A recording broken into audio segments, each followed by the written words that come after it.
Olá pessoal, eu sou Luiz Arthur Nogueira e este é o Papo de Economista, um programa feito por quem ama debater economia sem economês, direto dos estúdios da B3 em São Paulo.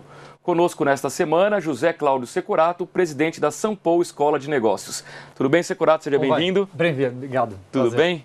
Securato, primeiro bloco da semana, vamos falar aqui sobre as eleições de 2018. Na sua opinião, qual vai ser o impacto do resultado das eleições na economia? Acho que enquanto as perspectivas, a eleição nos levar para um candidato de centro, a gente caminha para pouco impacto na economia. A agenda econômica, ela começa a ser dada ao longo do ano, então daqui a pouco não dá tempo das variáveis mudarem. O PIB vai estar encomendado, a inflação já vai estar mais ou menos chegando no nível de final do ano, os juros já vai ter pouquíssimo impacto para esse ano, já começa a ficar endereçado para o ano que vem, ou seja, as variáveis elas vão caminhando naturalmente para um resultado. Então, enquanto a eleição for caminhando para um centro, pouca interferência. Claro, se a gente começar a ver os extremos da direita e da esquerda começarem a crescer com possibilidade de segundo turno, aí as variáveis elas vão estremecer um pouquinho com relação a isso, destacando o câmbio, lógico, que é sempre a variável mais sensível. Tá, e você me dá o gancho para te perguntar se o mercado tem medo do Lula. O mercado tem medo do Lula, claro. Por quê? É um Lula mais de 89 do que o Lula de 2002? Eu acho que o grande medo do Lula é um Lula sem causa, né? É um Lula agora sem objetivo. O Lula de 89 tinha uma causa, uma aspiração, com todos os questionamentos, se você concordava ou não com a forma pela qual ele exerceria aquela causa.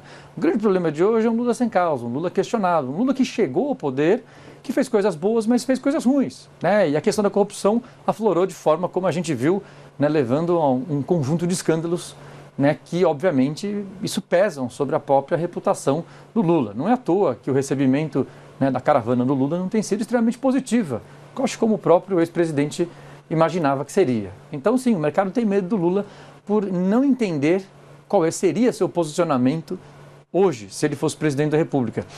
O Lula se mostrou um bom presidente da República pelo lado econômico, especificamente, né? Até pela equipe que ele montou, né? Exatamente.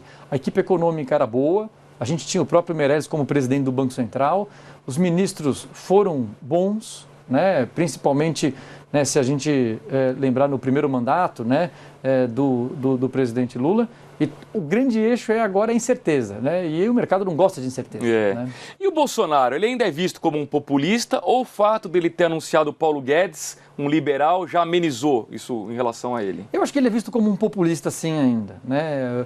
Ele tem alguns discursos fortes, né, em que isso traz um pedaço do Brasil ainda muito pequeno, na minha opinião, a favor dele, né?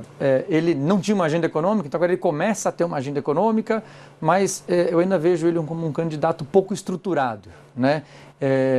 Ganhou um conhecimento nacionalmente sobre o seu nome, que não tinha até pouco tempo atrás, ninguém, verdade, né? Não era essa projeção toda, muitas pessoas nunca tinham ouvido falar nele, né?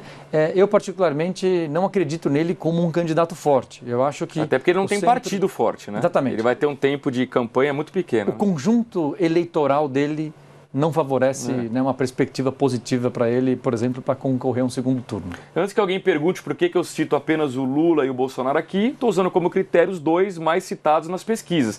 Embora, imagino que o Lula vai ser ficha suja. Esse é o teu cenário também? Ele fora do jogo? Eu acho sim. Eu acho que o Lula não concorre às eleições. Ele pode ter um poder de transferência de votos, eventualmente. Perfeito. Né? Que tem uma perda forte e também claro. Não tem um outro nome tão popular, né, tão conhecido como ele, que é um nome nacionalmente conhecido. E por fim, Securato, o cenário mais provável, então, é de uma vitória de uma agenda reformista independentemente do candidato, é isso? Perfeito, eu acho que sim.